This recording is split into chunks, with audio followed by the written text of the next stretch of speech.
What on earth is that? It's a Journey into Comics Network production! All aboard! I brought my pencil. What do you wanna do with your life? Walk on home, boy. Yeah. Like anything gets to say like you did before. Make it green, make it bleed, make it really sore. What's up, Deuterinos? Welcome back to Rank 'Em All, that collaborative podcast where a couple guys or dudes and dudettes sit down and go through some of our favorite bands or artists, and we figure out what albums are truly the best and where they rank. Of course, we get that by ranking all the songs, and that gives us the album rank, and we rank them all together. Joining me here today, of course, I'm Brando, and joining me here today is the one and only Savant of Doom, Nick Maxon. Good to be here. Good to be with you fellas. It is now. You had another title just a little bit ago, and our old buddy here, Podfather, Nate Phillips, he came up with one for you the moment that you got on the Zoom call. So what was that, Nate? I don't fucking remember what I said. It was I did the Final Fantasy thing, but I don't remember exactly what I called him. I don't. Okay. It was a real nice way. Oh, I'll tell you that. It was a nice one, and I was trying to replicate it, but apparently you cannot remember. Hopefully you remember your ranks. And also joining us here today is the one and only Dong Father himself, Dongo. Got it. Richie. I'm The here. dongliest. The Dong. He's, Dongly. Stop it. he's the dangliest of dongliest. He is Dongo Richie, Dick Tyner. Today we are still on Metallica. We have now come out on the other side of the dark horse of the Metallica albums. We did it again. We survived. And I want to say that every band has a turd and has a giant pile. it is, though. I mean, as of right now, that's the lowest ranked, right? That's, I mean, without question. absolutely. It also has, I believe that album also has the lowest ranked songs of them. And today we're going to be talking about Death Magnetic, and at the very end we're going to throw in the Beyond Magnetic EP for funsies. This is one. I haven't been able to do this for a little bit. I've actually got the vinyl of it. Nice. This is actually just a reprint, but I want to say I found this in a store, and also for Record Store Day a few years back, they actually did do a vinyl release of Beyond Magnetic, and I found it at our local record store. It's at FYE. Huh? It's at FYE. Is it? How much is it at FYE? Do you remember? I don't. Okay, fine. Because this other place I go to, and a place that I frequented quite a bit, JL Records, they had it for like $50, and I'm like, for 4 songs, I don't know. That's going to be one of those things that where it's like, hey, Brando's got like $500. He could go spend however he wants. Go and have fun, Brando. And I might make some rounds, go pick up some games. Maybe then, if they still have it, I'll be like, you know what? Today's the day. How much did you say it was? 50. Yeah. Okay. Not to spoil anything, but That's $12.50 a song, just so you know. I don't think those 4 songs are worth $50. Well, okay. And that's It's the exactly rarity, though. According to Napster era Lars, it might be. But well, no, and that's why I brought it up, because it's a bit expensive.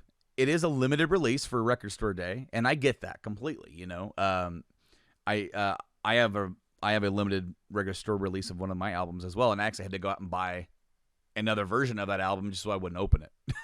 So, I totally get it, and for the collection purposes, that's a maybe, as I said. But I also don't go out buying the vinyls for every single band that I'm into. I have Beyond Magnetic on CD. If I never get it on vinyl, am I going to lose sleep about it? No. However, it's cool to have a physical copy of it, just to say that I have, the Death Magnetic collector's edition CD is probably one of my favorite packages. It's CD because it's got the depth of the I actually do have the deluxe digipack where it's when you open it up, and now it sucks to read lyrics because it cuts out all the damn lyrics, and so this is almost like a quasi load situation where you're just like, hey, what are the lyrics to Cure? And you're just like, everyone seems to have the sickness. It's like everyone seems to need a cure, and I'm like, well, I know that part, but what I what need else? all the other shit, though. But I was lyrics to Cure. For sure. You know, I will say that $50 is not the most expensive version of Beyond Magnetic that exists, as I was trying to find it at FYE's website, and there is a version of Beyond Magnetic that costs $2,400. Why? It is signed by all 4 members of the band and does come with a certificate of authenticity that it is directly from them. Okay. But I don't These think are it's more than songs. It's authenticated. These are ours. that. So Do not like, I'm kind of in a mixed bag territory when it comes to like buying signed items. It's cool. You know, it's awesome. I've done it when it doesn't cost me that much extra to get something signed. Nate, you and I did that with like an Iced Earth record a long time ago, where we got like something signed. But more so, it's like I would like it more if I was able to actually go and do like a meet and greet and take something to have them sign it. I feel like, you know, I feel like that would mean more, you know, and I know that, you know, I mean, Metallica is one of the biggest bands in the entire universe. Like, to go to a meet and greet for them is not going to be cheap. You know, it's going to be probably more than buying just that Beyond Magnetic. that Beyond Magnetic sign thing. But it's the experience, and I've seen how they do it. When you wait in line, you don't move in the line. And the band comes out one at a time, one member, and walks down that line and talks to everybody. And they talk to you. And they want to know who you are, why you're there, man. What's up? How you doing? Like, you know, they'll sign whatever you have with you, whatever you're carrying. You know, like, hey, sorry, I got my kid in my carrier here. Can you sign him? Okay. You know, but no, they will do that, and you know, I've seen people carry guitars in, you know, because then, and I'm pretty sure they do it all before the show. That way, you can take your stuff back to your car and then go back into the venue and. You know, go hope to God that nobody breaks into your car while you're out there. You're like, well, see, for me, I would bring a couple albums or something like that, things that meant something. Yeah. And then have them sign it, and to get that one-on-one time with the band, whether it's Metallica or like anybody, whoever your favorite band or artist is, that is something special. To be able to like speak one-on-one with somebody who, you know, some people get really captivated or starstruck. And are incapable of speaking, but sometimes, you know, like to sit there and be like, hey, you know, like to tell them, like, especially if they did or had a part in something, if something they did helped you out through something, through their art, through their music, and Right. and you know the fact that they get that all the time, but I could also think that would never get tiring. You know, that is a level of humbleness that it's like, wow. That's awesome that I was able, hey, you know, us up here doing this silly shit that we do, you know, helped you and spoke to you, and I'm glad it did. But anyway, we just went off the deep end there. Death Magnetic was released in 2008. I believe it was September 12th, 2008. I remember the day it came out. I actually went and picked it up. And it's another long boy. It is another long boy at 74 minutes, 46 seconds. This is the last album that they did that was part of a record company, a part of their record deal.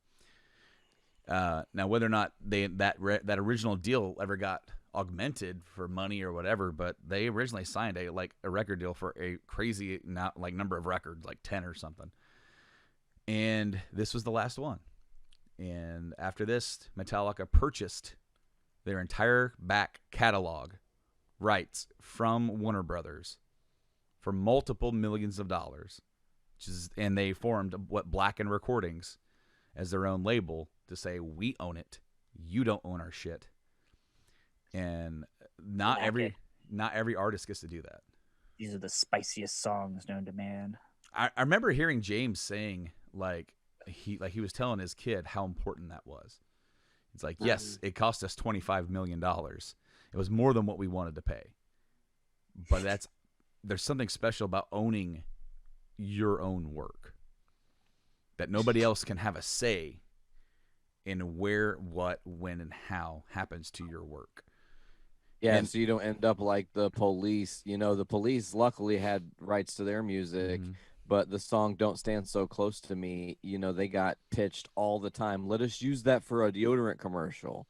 It's like it's gonna fucking ruin that song for everybody, man. So Metallica got lucky being able to buy their catalog back because they aren't being put in a position where they're gonna hear their music on some shitty movie they don't want to be a part of and be like, well, we don't own the rights. What can you do? Def Leppard has a similar issue where they don't own their original masters, and for a while they weren't on Spotify. They re-record theirs, don't they? They did. They were. Yeah. They actually went back and re-recorded some of their bigger hits. I think they did like Hysteria and like Rock of Ages, and it's crazy the fact that they were able to do it and have it sound damn near just as good as it did like 30 years ago. Especially since everybody gets older and their voices change and everything.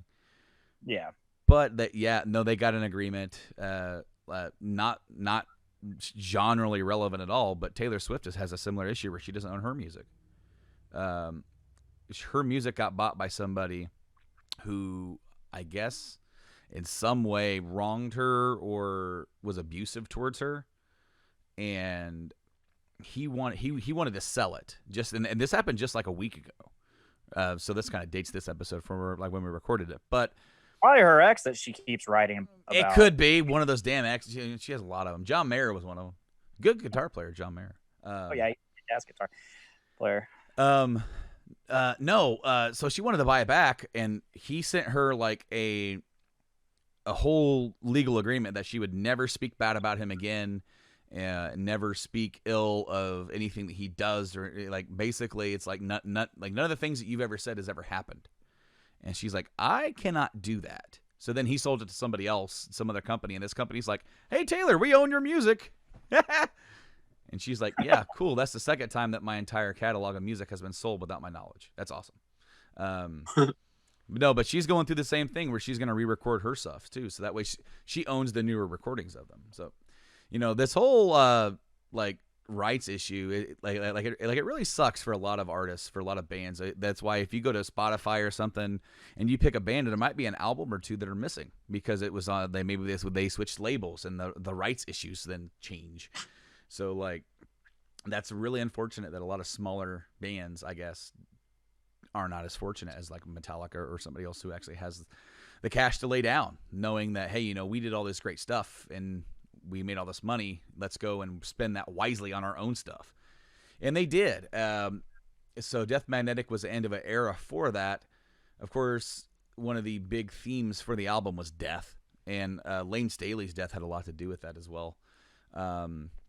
Even the song Rebel of Babylon has some references to kind of like addiction and some of the things that Lane was going through. Some of the things that I was thinking of, I'm not sure if we talked about it on the St. Anger episode or not, but it was how much Lane's journey, because I want to say he died in 2002. James went to rehab around the same time.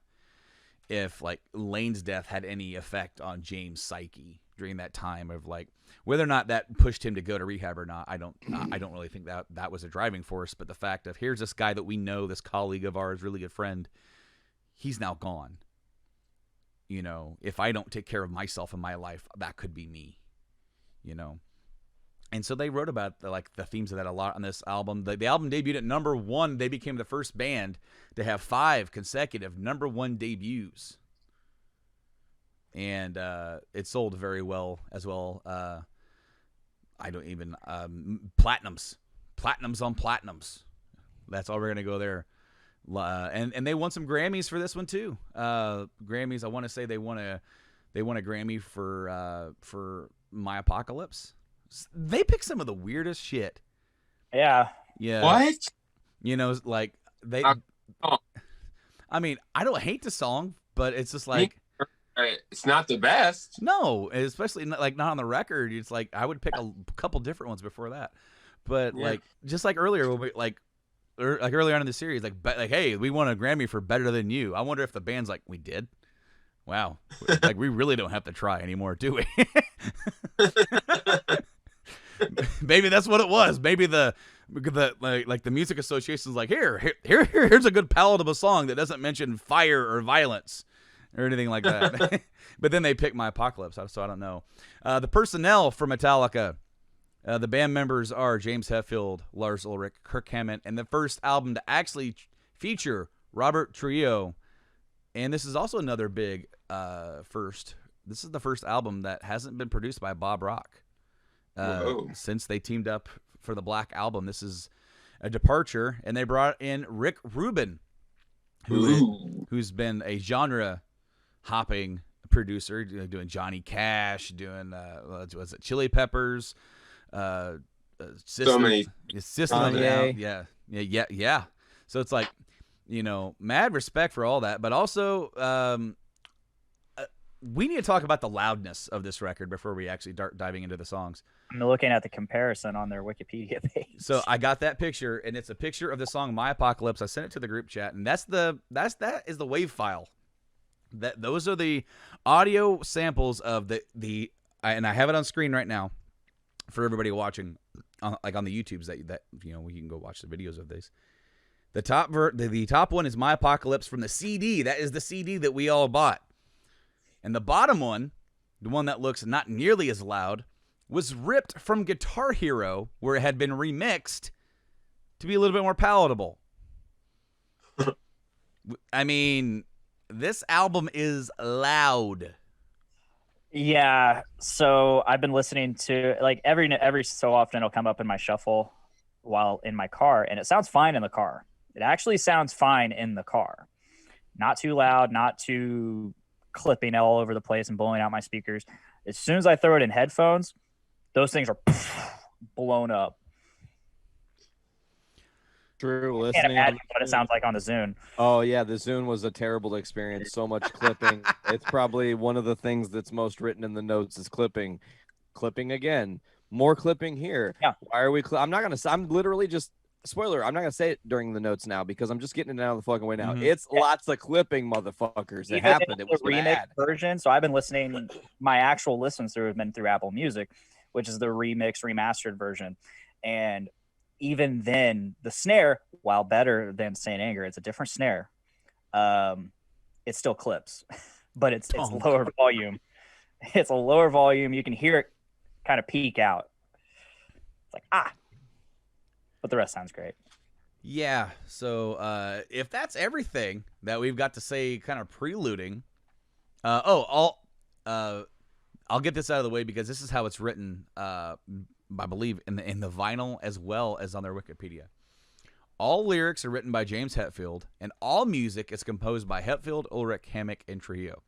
So, in other words, Trujillo got writing credits for all these. And they did not do that for the next album. For the next album, it's definitely more James and Lars, and I think Rob has one or two. And then Kirk has nothing because he lost his damn phone. Deluxe edition, demo magnetic. I love it. Okay, so so like if you get the deluxe edition, they actually are called by their original like little stupid titles. So you have like High Guy, 19, but the 9 is spelled German. Black Squirrel, Casper, Flamingo, German Soup, Un3, Jam Bag, Cthulhu, but K2LU, and then 10, which is, I guess, 10 because they had 10 songs. But they actually originally recorded, as we said before, 14, and they whittled it down to 10. We'll talk about the other 4 later. But, guys, are you guys ready to dive into these songs and talk about them? Let us do it. Let us begin. Let us rank them all. The opening track, we've said it time and time again, they like to come out balls to the wall or at least set the tone, and I believe they at least set the tone. This is a different feel. It starts off with a heartbeat. The song is called That Was Just Your Life, and I don't know if they meant it this way, but this is the way that I felt it, is like the band went through a lot during that Saint Anger era, and then coming out of it for the shows, and for the tour, they kind of got like reinvigorated. And it obviously shows for this record, but like the heartbeat is still there, Whereas before it would come in with like an acoustic intro, Fire with Fire, Battery, or like Hit You Balls to the Wall, Give Me Fuel, Give Me Fire, Give Me That What's I Desire. No, it's just a heartbeat, and it's very solemn coming in for a second, and you're like, okay, where are we going here, right? And then the album's loud. We've already said this. So if you got your headphones on, you're like, okay, what's going on here? And then they kick in, and then you're like the dude who's on the CD of the Memorex or the Philips, where you're just like, you're far back and your hair's getting like down, down, down. And that snare's loud as ever, but it's not a trash can. So Thank God. Right. It's actually I a can snare. hold it normally now. So tens all around. Blaine is no longer Lars, drum tech. He got somebody else. Who actually He hired someone Here. slightly more able for the job. I guess I took over for a couple of weeks. You're like, here's an actual snare. And Lars is like, oh, that's way better. It says Tama. I'm into Tama. He still defends that snare to this day. He's like, no, it was right for the time. Shut up, Lars. I'm not sure if it was right for any time, but the It's song right for the time. You've been wrong your whole life. also. This album is full of long boys. All the songs here are relatively long. It's almost like a return to the Justice era as far as song length. They got away from the whole Black Album. Let's make it shorter, concise, radio friendly. They're just like, you know what? What would we have done back then? What was the riff that we would do here? What's the decision we would do here? This album has riffs upon riffs, but unlike not a song under 5 minutes. No, but unlike Saint Anger, the riffs actually go somewhere for the most part. You know what I mean? They actually lead to places, and so that's what I've got to say about that first song. We'll shoot it over to Nick. What do you got to say about That Was Just Your Life? I liked it. I wonder if like after, because this is right after Saint Anger, like, do you think like coming into this, like, are you waiting for that snare? Like, man, did they figure it the fuck out? I wrote down that within the first 30 seconds, I was like, this is more enjoyable than the entire Saint Anger album. Everything. First 30 seconds, I'm like, this is already better. It feels like a return to form almost. That riff, when they get into it and they finally kind of like, because it's like an intro, soft intro, harder, a couple here, couple there, bounce there. When it comes into the main lick, that is such a James riff.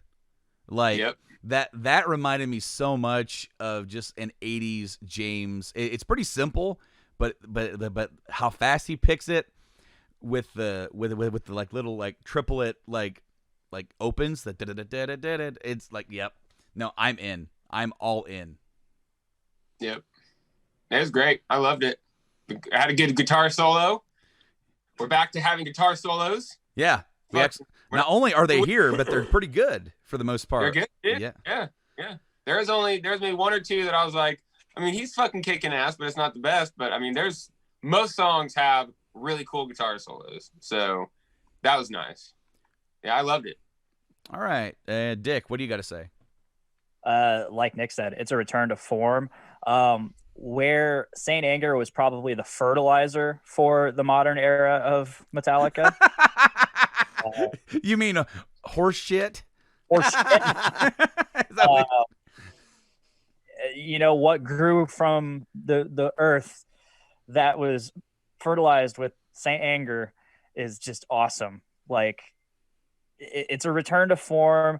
It's channeled anger. This song is like all that anger from Saint Anger. It's just now focused, and I love the aggression in James's voice. I love going back to the punk rock feel of it, and I dug this. It's good to be back. It's good to be back. All right, Nate, what do you got? Oh man, my notes are abound here. So the heartbeat, let's talk about it, Brando, because when you were sitting there, I didn't want to interrupt you, but I had a thought on that too. I feel like that heartbeat is the symbolization of their revival. Yeah. Like, they were literally on life support, and Metallica could have pulled the plug and walked away after Saint Anger, and that could have been it. I mean, they didn't. And luckily we got the revitalization, but that heartbeat was just letting the fans know, like, there's still something here. There's still fire in our veins, and we want it. And I wrote, the slow, creepy intro into that riff is just amazing. It hits you, thrashy. Lars's drumming is actually pretty insane in this song. Like, when you think about his age and what he's actually doing in this, you're like, how do you still have this gear? Not even just this song, but in multiple parts on the album. And we'll talk about that as well. That's just kind of like the setup here. This song does have a shift into a groove that is signature Metallica now. It's something they've mastered, knowing how to fall into that groove that just works. The chorus absolutely rips. I love the angular harmonies pre-solo, and then a little diving into something, there's a little phrase in one of the verses. I think it's like verse 3 or 4. Like a touch from hell to feel how hot that it can get if you get caught. Like a strike from heaven turns that key and brings you straight down to your knees.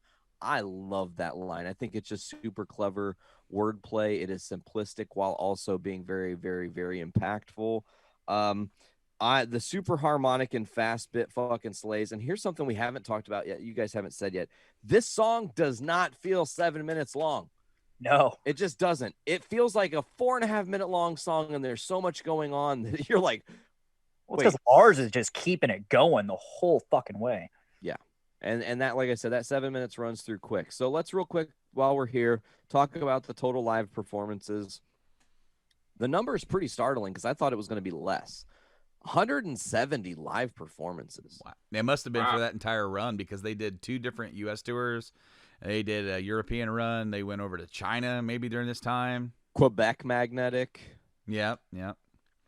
So like it kind of makes sense because it was the opener, and I do believe that when they released this, they dedicated themselves to, you know what, when we used to release a new album, we would come in with a lot of our biggest hits and then do 1 or 2 songs from the new album.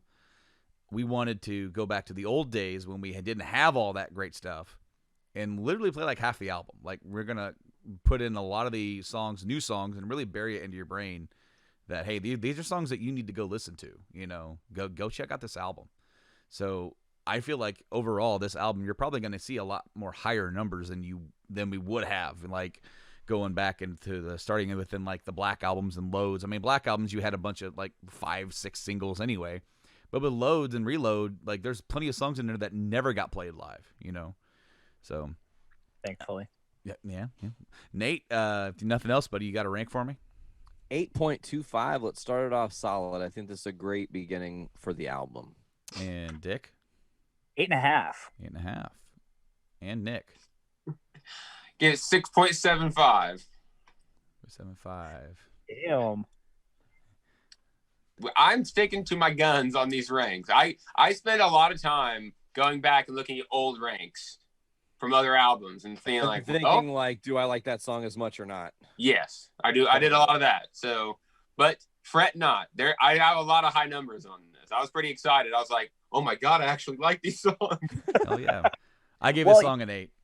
You kind of have to think, do I like these songs more just because we just listened to Saint Anger, or are these actually good? That is why I went back to my old ranks to see. Like there were some songs, there's at least one song where I was like, ooh, I really like this. And I went back and I was like, but man, I only ranked that song at this. That wouldn't be fair to that song at all. When I came into work and talked to Brandon, I was like, dude, it's so nice to listen to good Metallica again. And then as I listened on, I was like, okay, now I can objectively listen to this. It is a bit of a shock, especially with the way that we're doing this. And if you're listening to us, to the catalog along with us, to go from, because we had a 5-year break in between Saint Anger and Death. So like that was real life. We were hungry for something new. And that's a story for a little bit later on. But no, I did give That Was Just Your Life an 8. So moving on to track number 2, The End of the Line, which I believe is another set. It's 7 minutes and 52 seconds. This is another, as I said, they're all pretty much long. The End of the Line, and we're going to kick it off with Blaine, because Blaine, you told me, it's like, you asked me if there was a weak spot, or I asked you if there was a weak spot on the album for you, and at first you said no, and then you came back and you said, yeah, that was like my first Death Magnetic, this is nice. And then I came back, I'm like, hey, I found it. So that was this song, right? Yeah, like number 2. Yeah, so back in the day this is Death Magnetic is the first Metallica album that came out while I've been a fan of them, while I've been familiar with them, I guess, or as familiar as I could have been in 2008. So like I downloaded this album illegally, and I jammed it. I liked it, but I was more in love with the singles as I would have been for most bands at that time. There goes our fucking sponsorship, Dick. Good job. Metallica's going to hear you illegally downloaded it, and Lars is going to blacklist rank them all, you bastard. Out of all the bands you could have done that with. Disrespectful. I mean, we could edit that out, but originally my least favorite song on this album was My Apocalypse, and that was back in the day, back when I wasn't really into the super thrashy songs, and back when I didn't like the Master of Puppets album. Thanks, Rank 'Em All, you changed that. But now listening to this, I think it's not that this is a bad song. It's just the End of the Line is, in my opinion, the weakest song on this album. That being said, it's not a bad song. It's just not as good as the others. Right on, right on. We'll go to Nick next. What do you got, bud? I didn't really like the main riff. I did enjoy the vocals more than the first song. I don't know if that was just the way he was doing it or the placement of how he was saying it, but I definitely remember going like, okay, well, I like these vocals more than that first song. Had a wicked guitar solo. The passage right after the guitar solo I thought sounded really cool. And then the slow build up to the outro I really like too. Generally pretty good song. This is the song that kind of like, as you said, it has that little spot where it's like they get really quiet after the guitar, like, and then it almost sounds like a different song completely towards the end. Is that where it says the slave becomes the master? Yep. Yeah. No, like this song. Whereas for me personally, the first song doesn't feel 7 minutes long. This song kind of does. It's not that it's bad. In fact, I do like the first riff, the opening riff. But then there's like different variations of that aren't as good. It definitely sounds like more of a and you're gonna hear this like a couple different times on here. Like, hey, this sounds like, where I said, hey, the first song sounded like something. Hey, this is something that James wrote in the 80s. Some of these riffs in here are riffs that he would have wrote like in the 90s. And I feel like this album kind of bounces back and forth of like different styles of that they've kind of done. And it's like, hey, how about we do this? So we did this on this song. And what's funny is that if you ever watch footage of them in the studio, they'll at times reference other songs for ideas. And I don't remember what song it was, but there's actually a spot where Lars is talking to like Rick Rubin or something, and they're like, hey, there's a spot, in like Disposable that we did this, and something like that could fit here.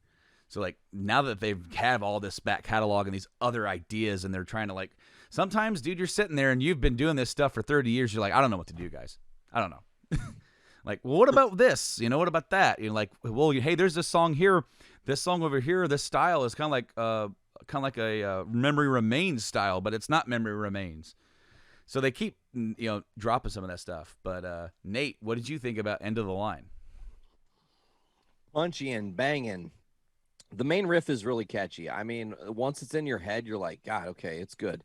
Thrash is back. They really are bringing it on this song. The clever guitar layering in the chorus is really fun. The lyrics, in my opinion, are kind of Metallica looking at their time left making songs. Like, they're like, realistically, have we reached the end of the line? Did we reach the end of the line? And to just kind of jump ahead, the slave becomes the master, kind of solidifying that they were once a slave to the machine, and they know where they're going after this album. They know they're going to get the rights to their tunes back. They're not going to be under the foot of Warner anymore. The slave has now become the master, and they are running the ship they want to run. And I think that's really beautiful and poetic. The interlude is jarring and forgettable until it breaks loose back to that killer solo. I just did not like that build up to the solo, but then once the solo got there, it was great. The jam breakdown is fun.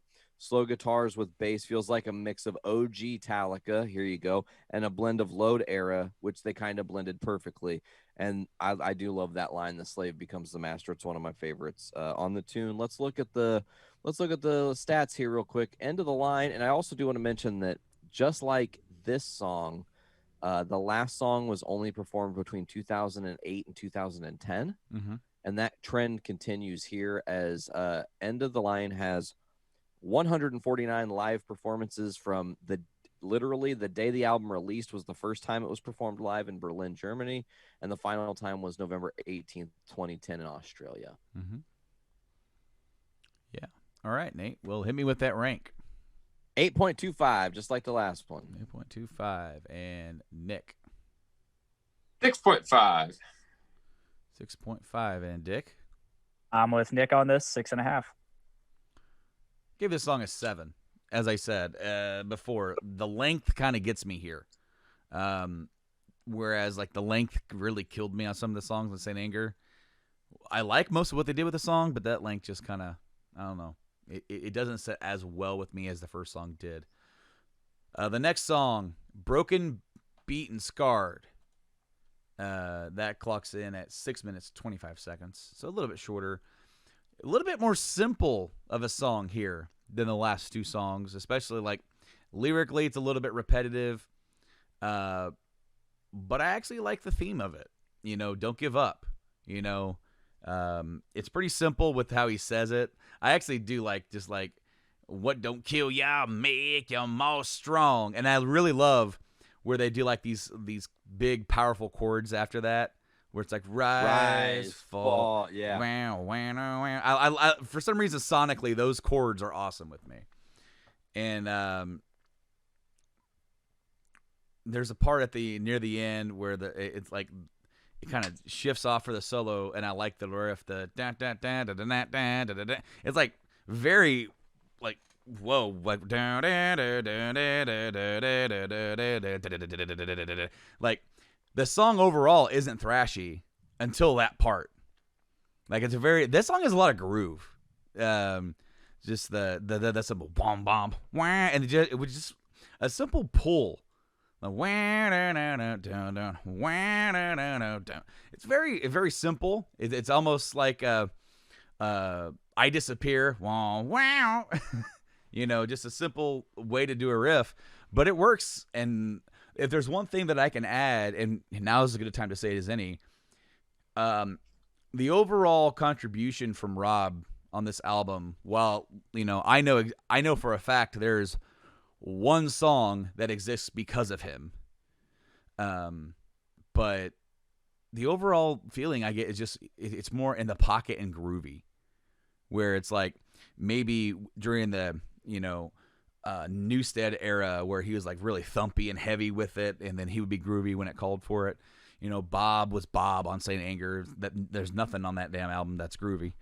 But just bobbing along. Just bobbing along, you know, there's a lot of groove, like where you just find yourself, either you're headbanging or you're just kind of grooving along, you know, and I get that a lot from this album. But we'll start with Nate on this one since we've been ended on him twice. Nate, what do you got for track 3, Broken, Beat, Scarred? Heavy. First thing, I think this got some nice heaviness to it. Catchy hook guitar, immediate headbanger. It slaps.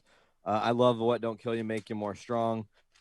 These are little notes, but I have one thing that's kind of like overarching after that. So the chorus just punches your balls off. I love it. Just, it's so good. Crank it, thrash breakaway rips. I really dig this song. There's one riff specifically that I want to talk about, and it's the right before the verse lyrics. There's some really intricate guitar picking it's almost like some kind of Monsters weird change-up picking, but this time it's very consistent, and I love the sound of that sonically. It's one of my favorite parts of the song, and I just love the message behind the tune. Awesome. What does not kill you makes you stronger. Let's quickly look at the total performance stats here, as this song has actually been played more recently than the other tracks. As recently as 2013, has 156 live performances. Sweet. Awesome. All right, Dick, we'll go to you next. So back in this isn't one of the songs that really stood out in my memory from back in the day, but going through this time around, it's quickly become one of my favorites on the album. I love the production of it. Like the whole, I guess what you would call the chorus is where you hear the multiple layers of James saying, show your scars. I love that. I love the way it sounds in my ears. Yeah, this ended up being a a pretty good one in my opinion. Awesome. Awesome, man. Nick. It's a banger for sure. The opening riff was sick. The riff right after it is just tasty as fuck. But it's a headbanger and it's got a blistering guitar solo. So I'm all about it.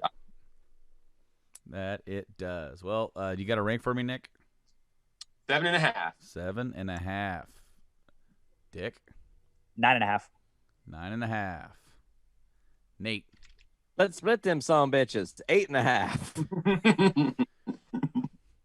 Meet you in the middle. I gave it an 8, so it's perfect. The only thing we don't have is a straight up 9. No, I thought the track was cool. 10.5. Dude, this track back in the day used to be low key one of my favorites on the album. Like, I'm not sure what about it. Maybe I've jammed it too much over the last few years. But no, I dig a lot of parts of this. I want to cover it. Dude, it is truly a badass tune. Like there's no other way about it. It's not one that was that was a single. I'll be damned. I stand corrected. Yeah, that's me too. Sirius gave it a lot of radio play too. I know Jason Ellis show loved Broken, Beaten, Scarred. It was played very frequently. Broke, Beaten, Scarred was a single. It was the last single released on April 3rd, 2009. So I don't remember a video for it, but be something to look up. The next one was the first single, and the first single was released on August 21st, like the month prior leading up to. I remember the day this single came out. I was working, and I got home. The day the single comes. The day the single comes, and I was nervous.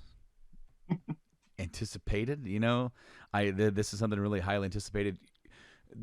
For the lead up to this, they did something called Mission Metallica, where like you paid a subscription fee, and every day you got something new, some behind the scene footage, fly on the wall stuff. You got to see them kind of making the album as they were making the album, and it was never like a whole bunch. It was enough just to whet your appetite. So you got to hear a lot of the riffs before they, but you didn't always know exactly where they were falling, and you didn't have complete songs like given to you or anything like that with demos. So I'd heard a few things and riffs, but I mean, it sounded cool. But that's what I also thought when I first heard Frantic, when I first played it live. I'm like, oh, this is kind of cool. This is different. And then you dive into Saint Anger, and it's, well, more of that, but just not as creative.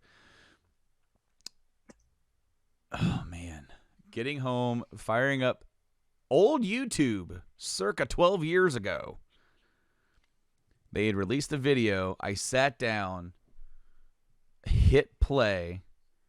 It loaded for 5 minutes. Yeah, it did. It loaded so long I could listen to the entire Load album.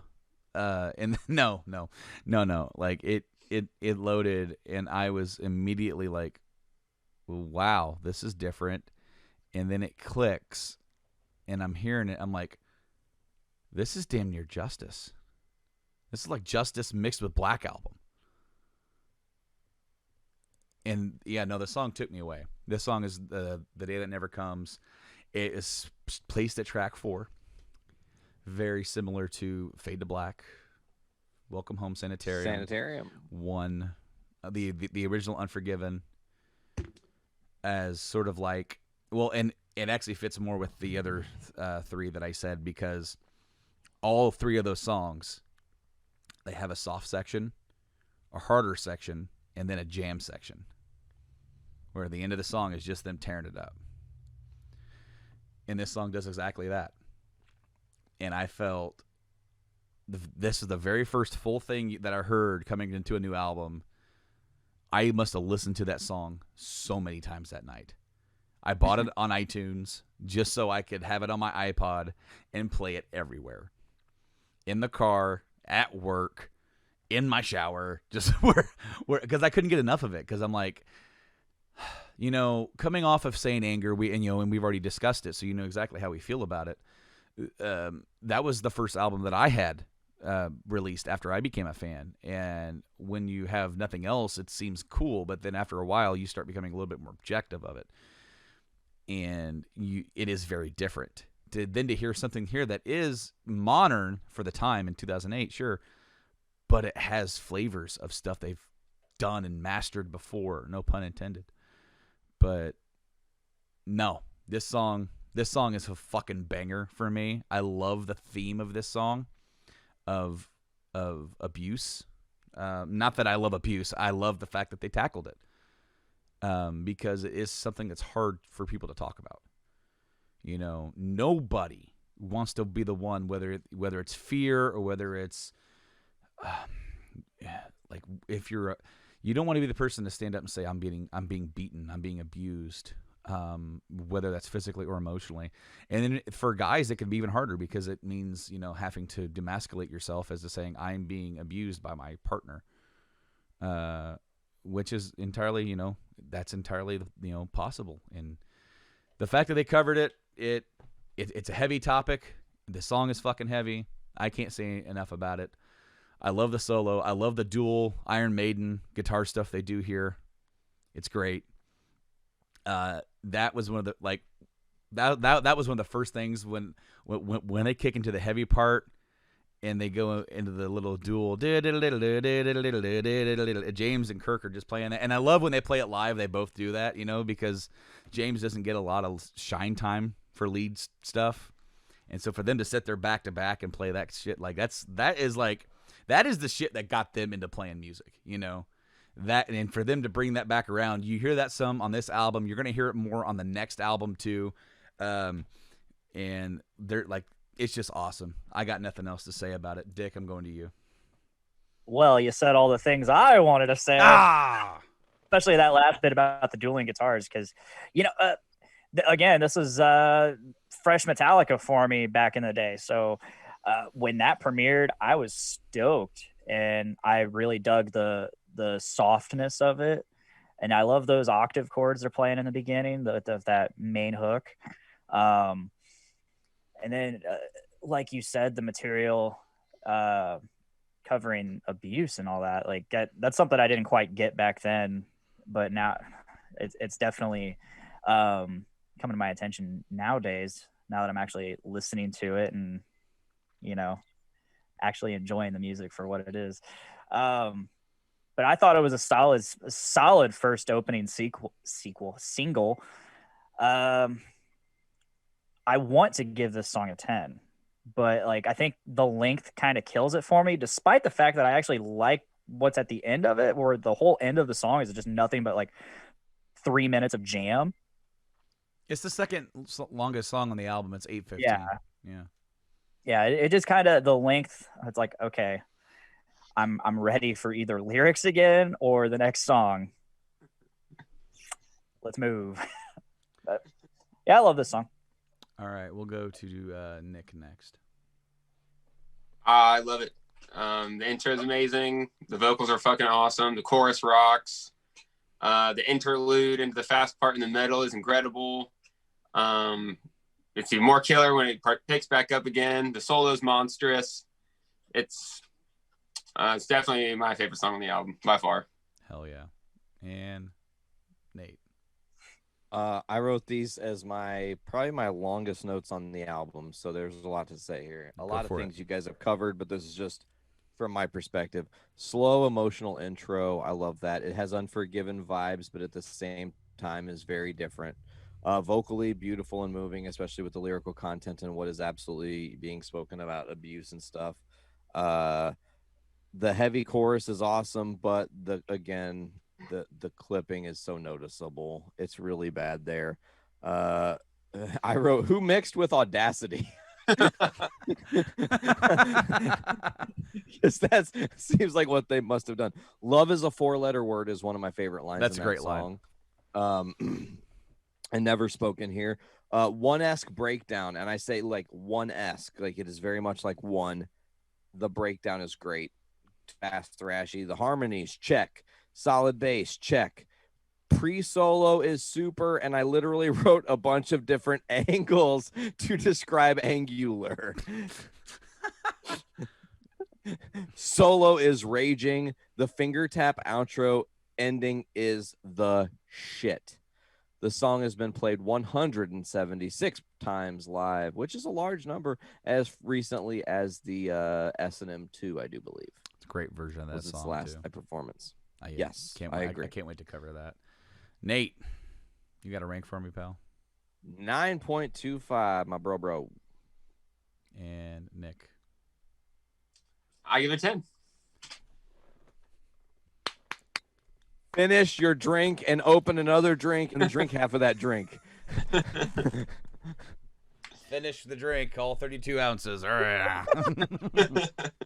And all of a sudden starts pissing on himself. Right. Awesome. Nick. No, not Dick. Sorry, I said Dick Nick, and I'm like, no, wait, we just did him. Dick. So I said I wanted to give this song a 10, so fuck it, I'm gonna give it a 10. Boom. Change your And mind. finish Yeah. another drink. This is like tied for my tied for my favorite song on this album. I also want to mention, I forgot to mention a lyric that I love. It's all in this day, I'll splatter color on this gray. Is it gray or grave? Because the internet's telling me grave. Okay, the internet's wrong then. But because I think gray makes more sense. And I got it right here. Nice. Got it right here, man. Where are we at? To the Death Magnetic Bible. I'll splatter color on this gray. All right, internet, you're wrong. Music's match, you're wrong. Fucking put him on blast, brother. Wow. No, Fuck 'em. no, I love that line. I gave this song a 10 as well. I cannot ever possibly replicate the feeling I got from hearing this song for the first time. You can only do everything the first time for the first time. Right. So I mean, Right.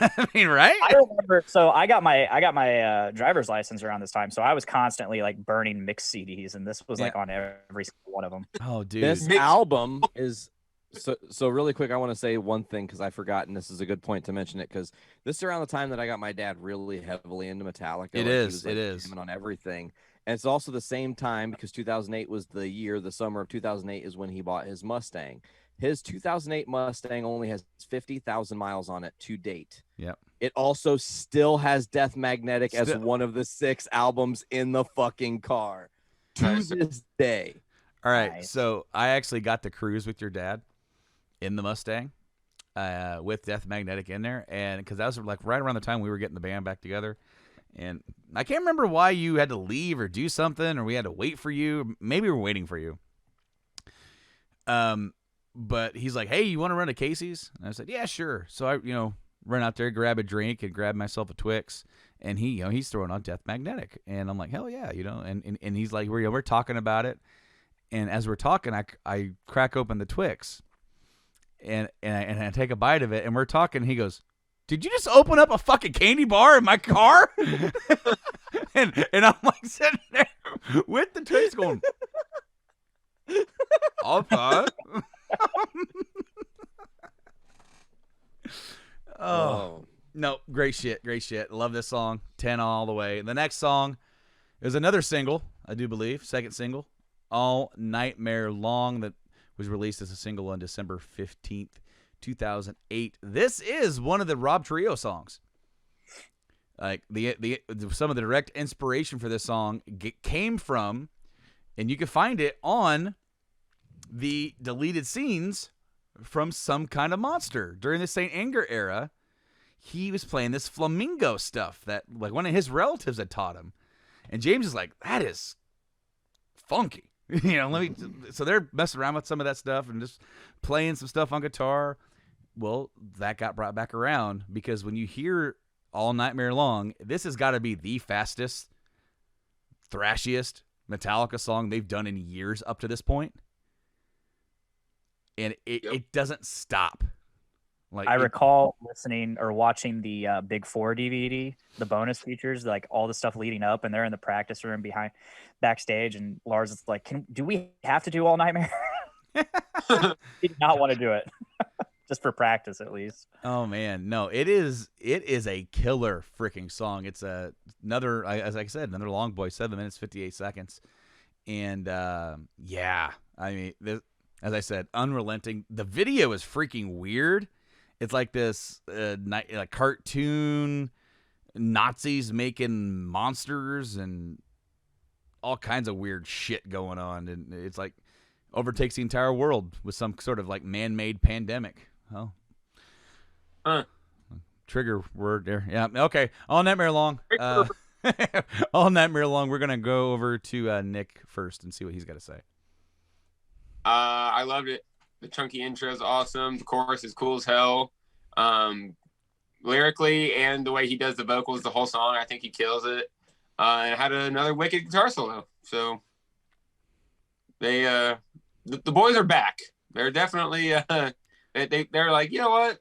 Let's just forget all that shit we did last. Let's go back to being Metallica. So where I was working at, I'm still working at the same place, but I was in a different area. And there's this one guy, a guy a little bit older than me, and he swore off Metallica when he heard Saint Anger. He was like, that is shit. That is complete shit. And he's like, that's not the Metallica. So when this album came out, I'm like, dude, you got to check out that album. And he didn't want to. I'm like, dude, just check out the album. It's freaking good. He goes, they'll never be as good as they were. I'm like, well, probably not, but I mean, this is pretty damn fucking close. And he finally did. He went and got it, and he told me, he goes, I was listening to it, and I didn't get it. I wasn't really digging it until I got to All Nightmare Long. And it, like, slapped me in the face. And it woke me up, and I went, all right, stop.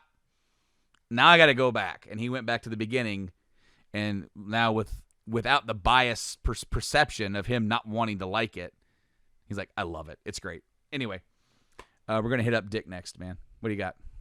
So, this song's a fucking banger. Yes. Yeah, if ever there were a banger, it would be All Nightmare Long. This song it's not even a song, it's a straight up composition. Like, there are so many different aspects of it.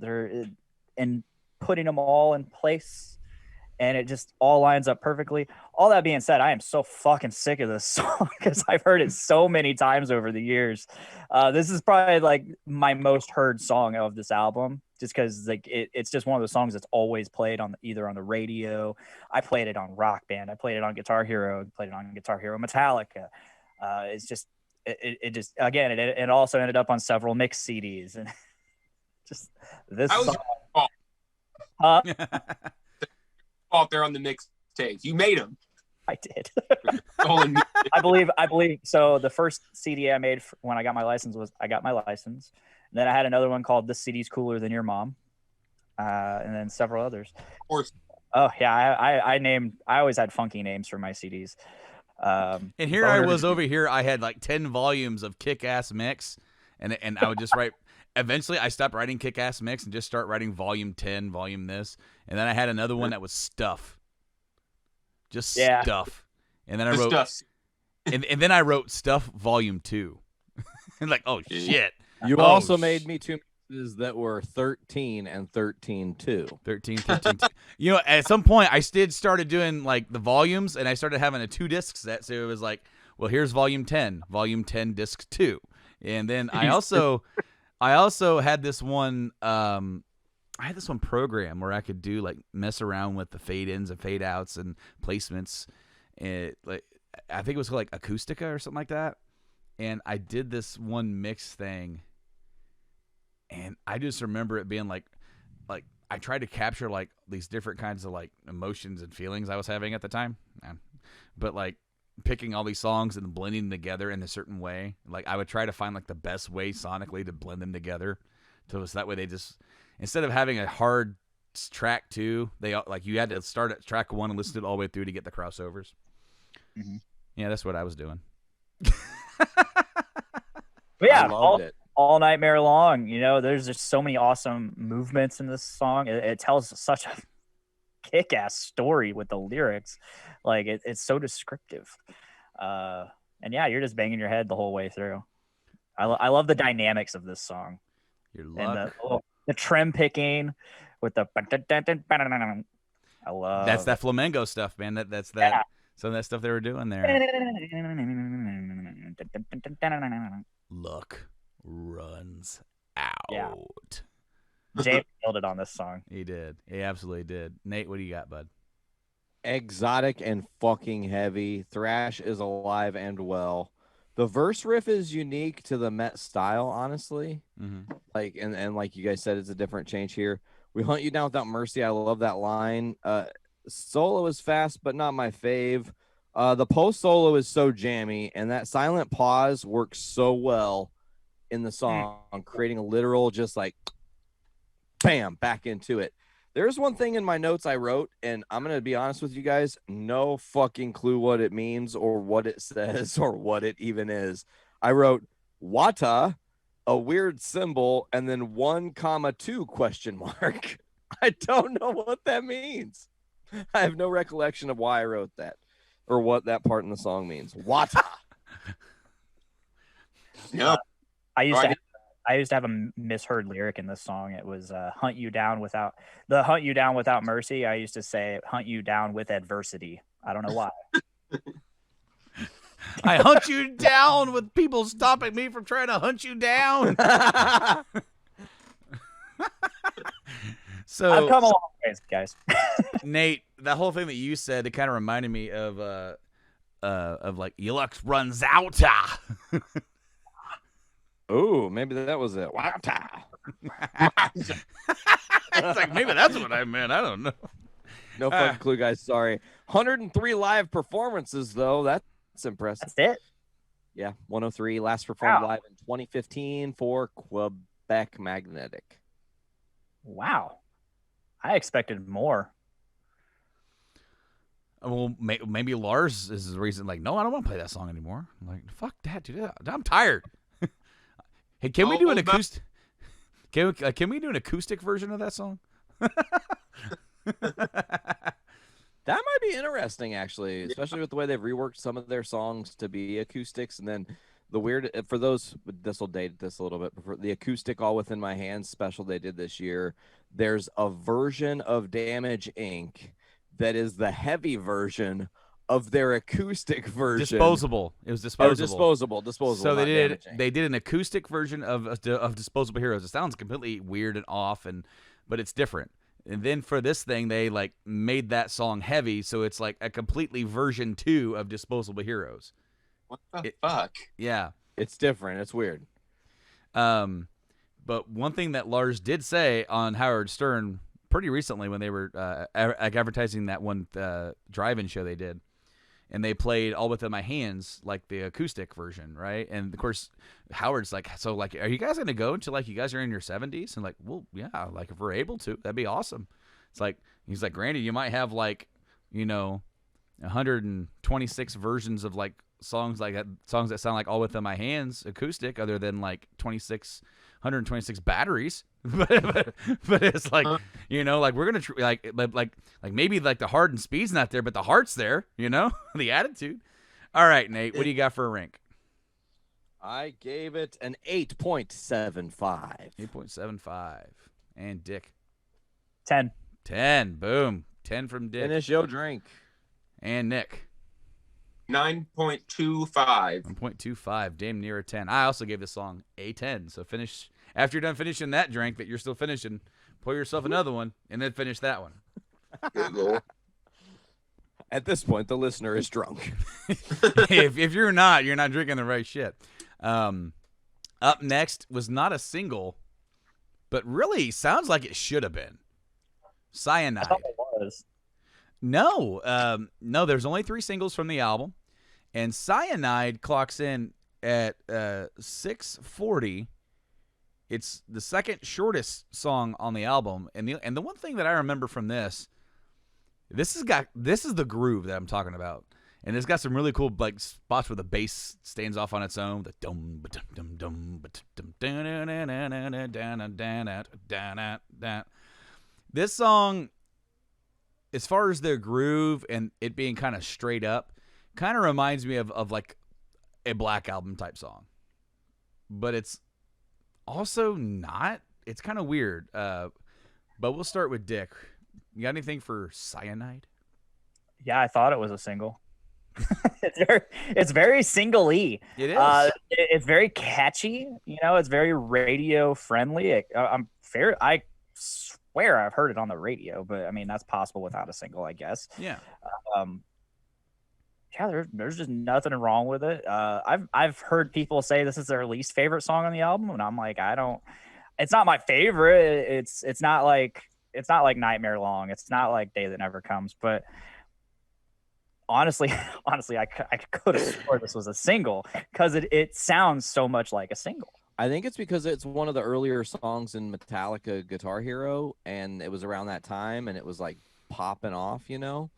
So it could be that it just like seeped into your Well, brain. I've also seen it. They've played it live on a lot of the concerts I've watched. It's the only song off of Death Magnetic that they played on Through the Never. Ooh, nice stat. I saw that yesterday while browsing FYE. I just saw that on. I believe it's on. Is it on Netflix? Through the Never on Netflix? I know it was at one point. I still have not watched Through the Never. I mean, I think I really should. It's just a live concert with some like scenes put in. I know that's when that one dude, Dan DeHaan. Yeah, when he was like the actor that was all the rage at the time because of Chronicle and a couple other movies. He did Amazing Spider-Man 2. He was set up to be Green Goblin. He was Harry Osborn. Mm-hmm. Yeah. And also DeHaan is the name that Metallica used to go onto Orion Fest and perform all of Kill 'Em All live early in the day as a surprise performance. On the side stage. On the side stage, no less. What? Yeah. Yeah. There was a band booked called DeHaan, and nobody had ever heard of them. There was no social media presence by them. They were this like weird dark horse. And it's like 3 p.m. in Detroit at Orion Fest 2009 or some shit. Or whenever it was, it might have been way later. I'm not sure. But all of a sudden, the curtain dropped and it was Metallica, and they were playing Hit the Lights. And it went from like 100 people to as many people as fucking possible in this space to watch them because they ended up doing all of Kill 'Em All. Yeah. Good Lord. That's so cool. Yeah. All right. Let's go to Nick next. Cyanide. Cyanide. Got some catchy vocal parts. The solos were pretty good.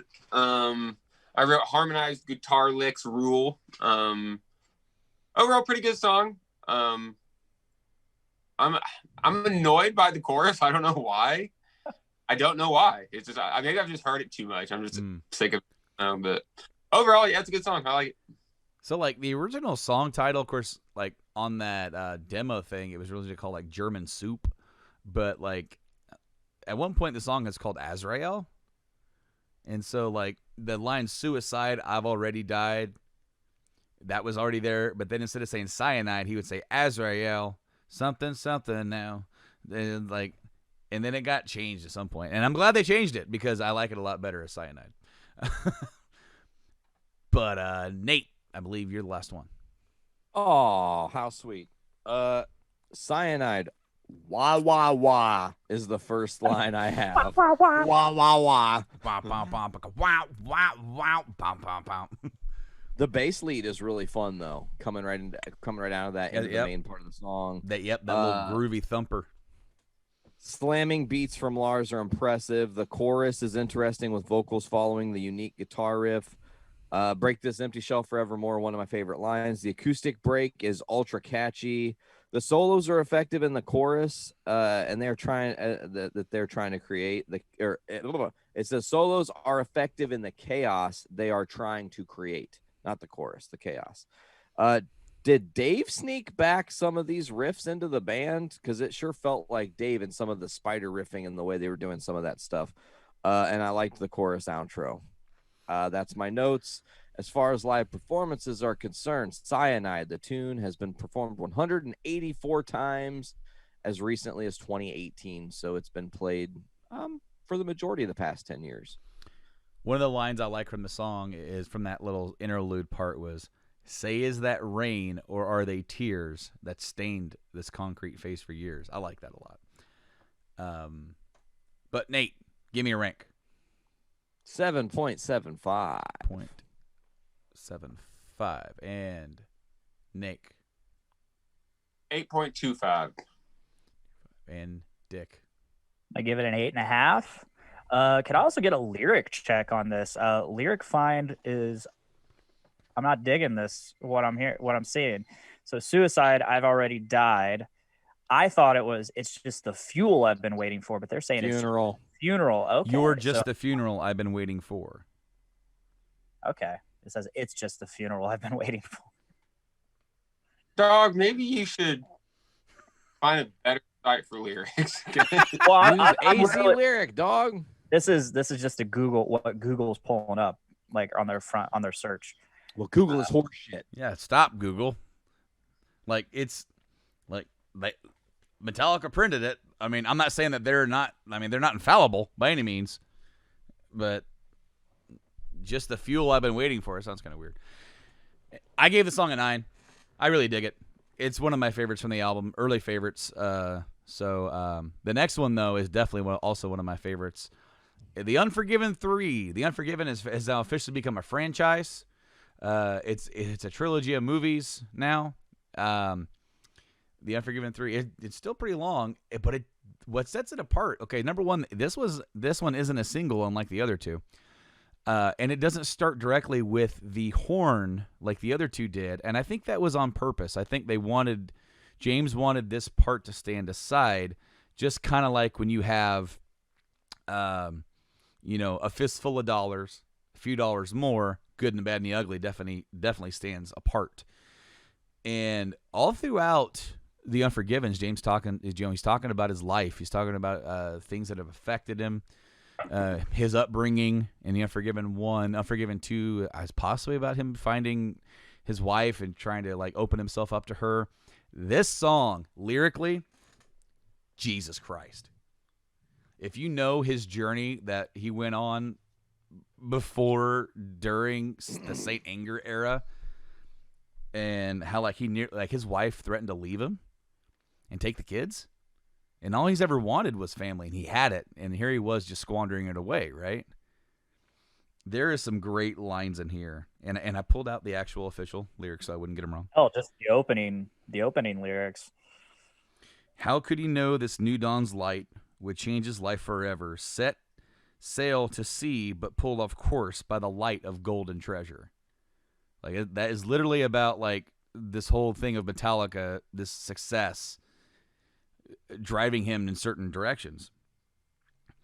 By the light, but was he the one causing pain with all of his careless dreaming? So he's putting his own self and that desire ahead of his own family. Been afraid, always afraid of what he's feeling because he doesn't know how to approach that and how to.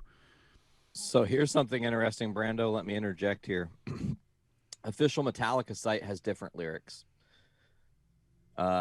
Mainly in that second line, was he the one causing pain with his careless dreaming? Not with all of his. They must have changed that lyric and it never got. With his careless dreaming. No, I must have said it wrong. Oh, no worries. But then been afraid, always afraid of the things he's feeling. Yes. Is that what you said? That's what I thought I said. Oh, okay. Maybe I just misheard because of my stupid ear. But yeah, that's all I have to say for now. Okay. No, but like the thing is that like in these Unforgivens, he's like, how can I forgive you for kind of like setting me on this path the way that you did? And I am the way I am because of this, But in this one, it's like the person he can't forgive is himself, because everything that is happening is because of the selfish decisions that he's made. And it does kind of go off into some sections where he guys kind of go a little crazy and like in his vocals, kind of like in Saint Anger, where it's like, forgive me not, forgive me. It's got some cool music stuff going on there, but like, but what I really like is when we come out of there, and he's kind of doing like a version of the chorus at the end, and the song is thematically or sonically very similar to the first Unforgiven, where it's pretty heavy verse, soft chorus. So with that being said, I've said all I've got to say from now on. The solo is pretty kick-ass too. We're going to hit it on over to Nate first. Oh, cool, man. The piano intro is super beautiful. The strings make it all feel very S&M. Almost there are some horns there, and they're Yes. too to tie it in, but it's not the same. Correct. Almost cowboyish riff with the main riff of the song. Has vibes of Fade, One, and Sanitarium. The dichotomy of the intro to the verse is jarring, but like in a good way. You know what I'm saying? How it's like soft to this like punch. How can I blame you when it's me I can't forgive? I really resonate with that line. I resonate with a lot of lyrics in this song. I feel like I have had a journey and experienced some shit that's maybe not directly what this song is talking about, but in some ways that I've brushed up against it and know what that's like. Which I said, so emotional while being about addiction, it's still relatable. And actually to talk about the addiction part specifically, there's one set of lines, the second verse. These days drift on inside a fog, thick and suffocating. His sinking life outside its hell, inside intoxicating, which of course outside everybody's like, dude, you're fucked up and you're not doing shit right. But inside he feels good. And he's in this like malaise of existence where he's just kind of floating along. He's run aground like his life, water much too shallow, slipping fast down with his ship, fading in the shadows. Ugh. Like lyrically, this song is probably the single greatest masterwork of James's entire career. I think I can confidently say. Very good penmanship here. Yes. To finish through my notes, builds to the solo, unleashing. I love the verse mashing in the end of the song where they're utilizing parts of the verse while also continuing to get out of the song. I think that's a very clever way that they did it. This song has some really interesting numbers, and we're going to see how many times we can say this number in association with this song, because the total performances are only 10 times. It's only been played in the United States technically twice. For the S&M2? Well, for S&M2, as 2 performances will only count as 1. But one time prior to that, 1 year to the day exactly before S&M2 in Lincoln, Nebraska, was the first time it was performed on American soil. Wow. What a crazy, just random show to say, hey, we're going to give you this gem. But yes, that's what I've got. Nick? I do not have much to add, except that I really like the intro, and the solo was pretty wicked. Sweet. Blaine? I also don't have a lot to say that you guys haven't already said. You know, this is a song that I originally wasn't a huge fan of upon originally hearing this in 2008, mostly because I did love the Unforgiven 1 and 2, and this one was just so far different from those. And it didn't, like, whereas Unforgiven 2 kind of stuck with the same feeling and sound of the Unforgiven. Even so much with lyrical content, but also some of the same riffs, like the verse riff for Unforgiven 2. Wah, wah, wah, wah, wah, wah. It's almost the exact same. Yeah. Wah, na, na, na, na. It's like. I'm just glad he didn't say, or are you Unforgiven 3? No. No. No, like you guys have said, these lyrics are just absolutely wonderful and beautiful. I've definitely found a love for the song in this time around. It is. He had to fight to get this album on the record. This song, yes, yeah, or yeah, that's what I meant. Yeah, get this song on the record. He had to fight for it. Man, this was a song that meant a lot to him. You know, this song. I don't want to say it like this, but it encapsulated that journey. And for very this song, reflective. very, very, very reflective. But it also is in itself a piece of artwork that represents that hardship, you know, and growth. To be able to sit there and write about it with the kind of penmanship that he did. I think it's really reflective of his career in Metallica. No, well, it's that dichotomy of his family life and his Metallica family life. Yeah. You know, his own fortune and fame over here pulling away from what he always wanted, because he didn't have that kind of life growing up. It's almost kind of like I almost blame them for doing Unforgiven 2 in the same so close kind of style of Unforgiven 1, because then this one is so off-put and different. You could have named this song anything else, and people would have loved Yeah. it. It's almost like people maybe dislike this song simply because it is called the Unforgiven 3, and it's like it's not my Unforgiven. well, not my Unforgiven, but it's almost like it's to the point of like, wow, okay, so we're doing trilogies of songs now, and it's Why not? really should be like really, yeah, it's like why not? But it's like chapters, different chapters of his life, Yeah, you know. and that's why it works. No, because it is so personal to him, and when he writes them, to some extent, he's like, you know, even if we don't go through what he went through, if you know his story, you can relate because there's a lot of just pure human emotion in there. So far, we've gotten an Unforgiven every other album. So I think next album after Hardwired, we could get an Unforgiven 4 Well, yeah, maybe so, maybe so. if patterns exist Unforgiven. for It's single. gonna happen, Yes. dude. Unforgiven. Forward. Giving it a 10 right now. Album hasn't even come out. It's got a 10. Holy shit. Give it a 10 right now. Preemptive 10. Preemptive 10. So what's your rank for this one, Dick? I'm gonna go ahead and give it a 10. Fucking A. Oh, it's Awesome. fucking beautiful. Finish It is that beautiful. drink. How about you, Nick? I gave it a 7. And Nate. Solid. Oh, sorry. Go ahead, Nick. No, I don't have anything else to say. All right. Nate. 10. Wow. Which, again, it's been performed 10 times. Dick gave it a 10. I gave it a 10. Brando? Finish it.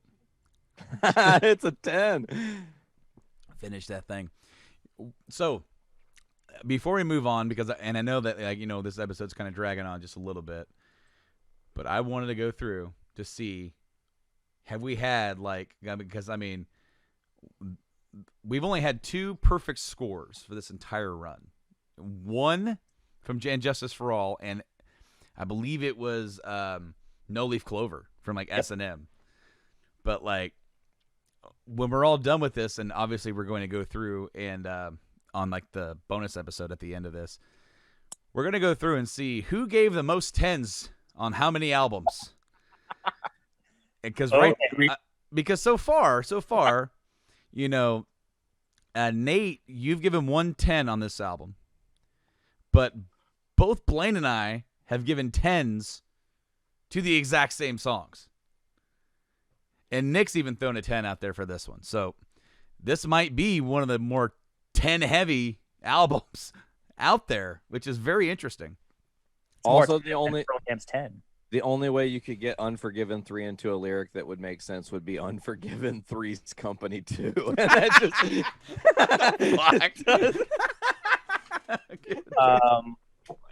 I choose to eject Nate from this podcast. Nate, imposter. Come a knock on I our am definitely door. the imposter. He was All not right. the imposter. Shit.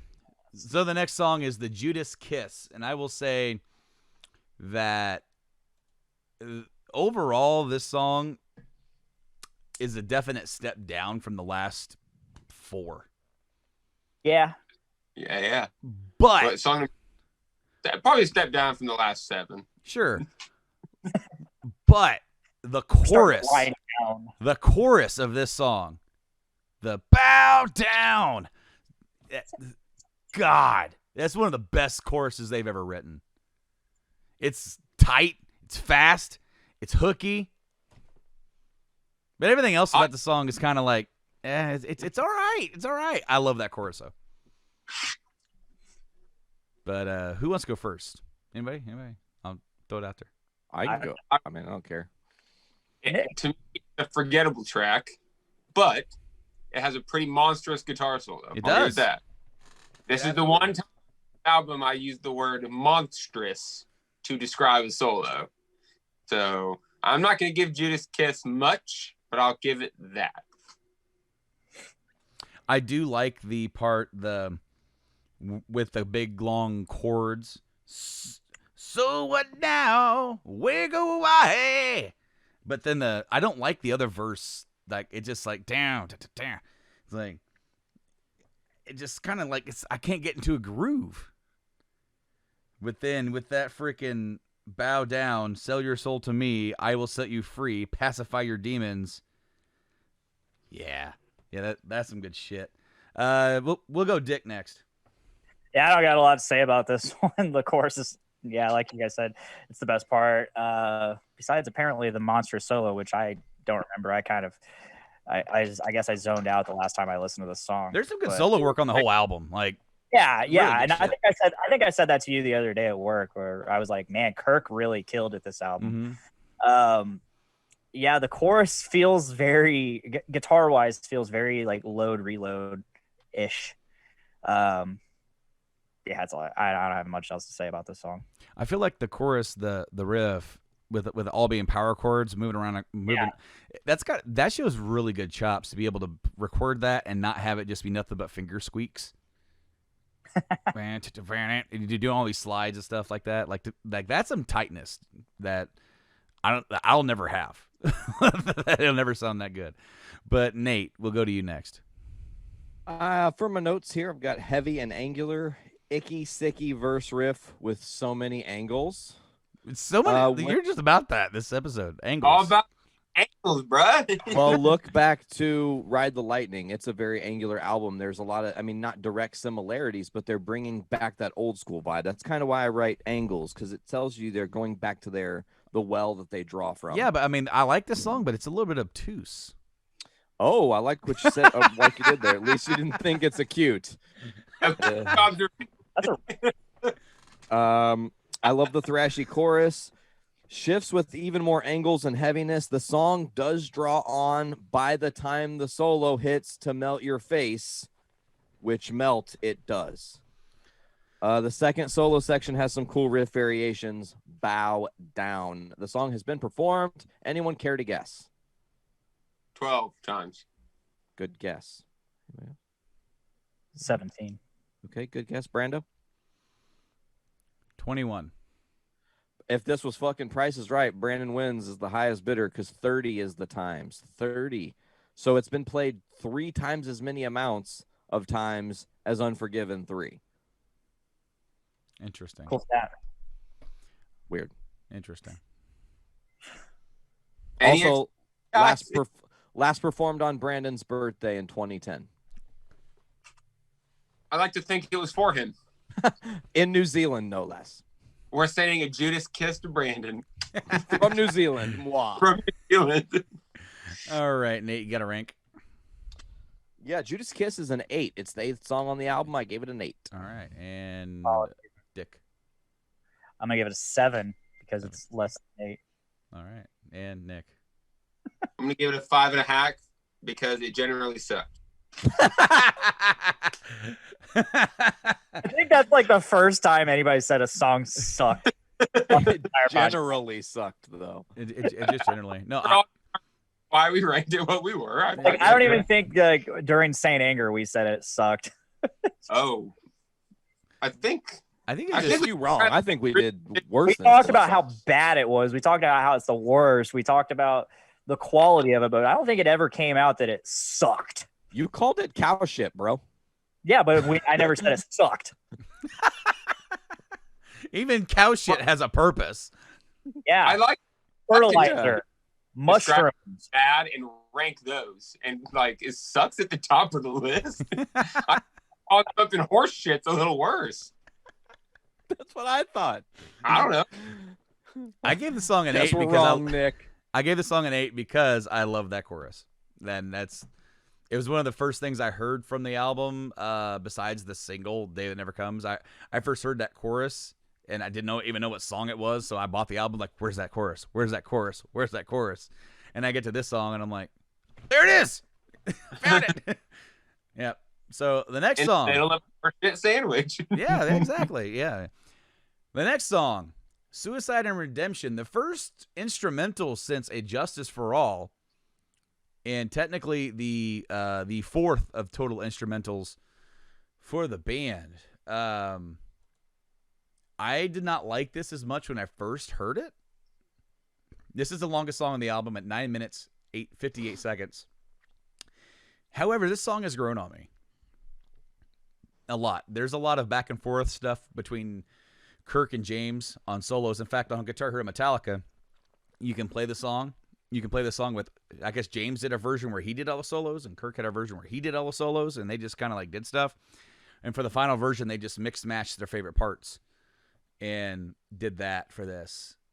But overall, I feel like the song mix mashes some really cool themes and elements from Call of Cthulhu, Orion, and To Live Is to Die. Specifically, the part that I really like is when the song kind of slows down and you got that lead guitar over it, the do do do do do do do do do do do do do do do. That's really good stuff. Wah, wah, wah, wah. Comes But, back through. Yeah, so we'll go. We'll head on over to Dick first. What do you got? I'm probably gonna catch some heat for this, but this is my favorite instrumental they've done. As of now, yeah, because Nate's out, man. And I here just goes love Nick. how much of a jam this song is. I was watching a video the other day. It's like some guy defending the worst songs on each album, and he was by the way he was using like justifying what the worst songs was. He was going off of Loudwire's ranking of all Metallica songs, and this is Loudwire's worst Metallica song. Ranked 115. It ranked lower than Cure. Right. It ranked lower than Cure. It ranked lower than Dirty Window and Purify and Bad Seed. In fact, Purify is way higher than this song. I don't know how. It's like in the 70s. It's like the Loudwire. Like I've officially lost faith in that. No, Dick. Now I am way higher than that song. Oh, Suicide and Redemption. Like again, this is back in the day when I first heard this. I was like, I'm not into it because it's an instrumental. I don't want to listen to this. Made me throw my clipboard, bro. What the fuck? Now your notes are all jumbled up. We're not going to be able to hear about the angles or the Zunes or the Zooms. Oh, the Zunes just shoot out of there like. Nah, this song is a jam. Zune is my new motherfucker, you know? Like it's just gonna. Nate, how angular is this song? You know what? My notes here are gonna be interesting. I might catch some different kind of heat. Fade up punch intro, but then here's where things go downhill. Riff is riffing. When it slams in, it's real good. Solo 1 is fun and playful. Acoustic breakdown feels like them trying to capture Cliff's essence one more time, and that's the one part about the song I really love. That's the part where you that whole thing is dope. Bass lead is cool but too short. And then I wrote so ellipses, much ellipses, time ellipses, left ellipses, so ellipses, long ellipses, because what the fuck, it's taking forever to get through this tune. The solo section has some cool bits. Post-solo jam build back to the main riff is a nice, but again, too long. And the final note is too much riff salad. Too much riff salad. There's no way this song is better than Orion, and there's no fucking way it's better than Call of Cthulhu. Not by a long shot. That's fair. Nick, what do you got to say? I liked it. I liked it quite a bit. It's one of my highest ranked on the album. I love the ebb and flow, the way they go from being loud to being quiet. The first solo in particular was incredibly cool. Yeah, I don't think it necessarily stacks up to the other instrumentals, but maybe that's just because I've had more time with the other ones. They've had a lot more time to get my love. But generally, I really enjoyed it. I feel like they should be definitely commended for the effort here. They did a good job. Is it? No, I agree with everything that you guys have said, other than Blaine. No, it isn't my favorite, but I definitely feel where they're taking elements, and this is sort of like them saying, you know what, we haven't done one of these in a long time. Can we still do it? And the answer is yes, they can still do it. Was it exactly as good as the other, like Orion and Cthulhu? No, but I feel like they took us on a pretty cool journey here. So we'll start with Nick. What's your rank? I gave it a 9.0. 9. Straight up 9 from Nick. Sure. And Nate. Well, first of all, the song has been performed twice live, which is actually a surprise. I didn't think they would have ever pulled this song out, but they played it once in Copenhagen, Denmark, and once at the Fillmore for their 30th. Yep. Well, on the 30th, there was 4 shows, and each night they opened the show with one of the instrumentals. So Sweet. yeah. So those are my stats. Back to my rank. I gave it a 7. A 7. And Dick, 9. 9. I gave it an 8. I thought it was pretty good. Some pretty cool stuff. Now, Nate was like so much riffage. I actually like how much riffage is there. There's some really cool stuff in here. Definitely a case where they're like, we have like, I have a tape full of riffs that we have done nothing with. That's the song, bro. Yeah. It's just the tape performed live. Oh, All right. So the next song is the last track on the album, My Apocalypse. Their Grammy Award winning My Apocalypse. Words I did not think you would be saying. Ooh, saying it again, going through and really thinking about these other songs. It's fucking hilarious. I know. And you know what? I don't hate the song. This is definitely, in my opinion, the Damage Incorporated of the album. It definitely fits right in there with that song of being like the hard, heavy thrash closer. Not necessarily going to be your single or anything like that. We're just going to be heavy. We're going to thrash our way out of this album and be done with it. So with that being said, we'll head on over to Nick first. What do you got, bud? Several cool riffs, but none that really like blow me away. And just generally, nothing really stuck out to me. I didn't even make a note about a guitar solo. Did it not have a guitar solo? Yeah, it did. It did? Well, then it wasn't good enough for me to even make a note about it. So come on, what the fuck? I mean, I thought it ripped, but as far as like, was it as cool as some of the other ones here? No, but No, yep, I didn't rate it very high. It didn't really stick out to me. right on. And Dick, we'll go to you next. I remember hating this song back in the day. Mm-hmm. This is my least favorite song on the album originally. Now it's just like it's there. It's middle of the road. Like I enjoy it. The part that really sticks out to me, and I wish there was actually more of it. Like I wish the chorus was slightly longer and had more of the "So we cross that line." How he sings that. I love James's voice there. I love the guitar there. And then it just continues on. I used to hate it because I thought it was so cheesy. And then I was like, and nowadays I'm like, that's just thrash metal. That's fucking thrash. So What it's about. I always hated. I just always hated hearing my apocalypse. It's funny. I watched a live stream way back in the day. They did like a live stream pre-album release listening party with James and I believe Rob was there. And the other guy was there. The host was Jim Brewer. Of course, he's been a longtime friend of theirs for a long time. And one of the songs they played was My Apocalypse. And when they were talking about it, James has forever ruined the title of this for me. Because I can't think of because they said My Apocalypse, man, that's a metal fucking tune. And then James picks up the microphone and says, My friend Paco's lips. That's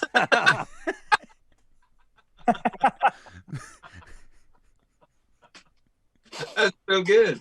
And Like, why did you?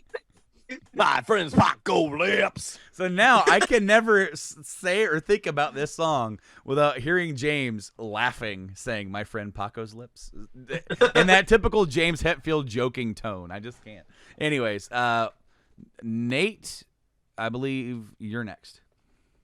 Yes, sir. For my notes, I have Fast and Tribal intro is really cool. Old school thrash is a return to form. Chorus bangs while being simple. Album name drop. That's when they say Death Magnetic. Yep. Which is awesome. I love the riff pan, especially with headphones in the Zune. There's a pan that happens kind of around your dome meats, and it's really crazy. It actually gives me the brain scramblies and made the hair on my arms raise. It was wild.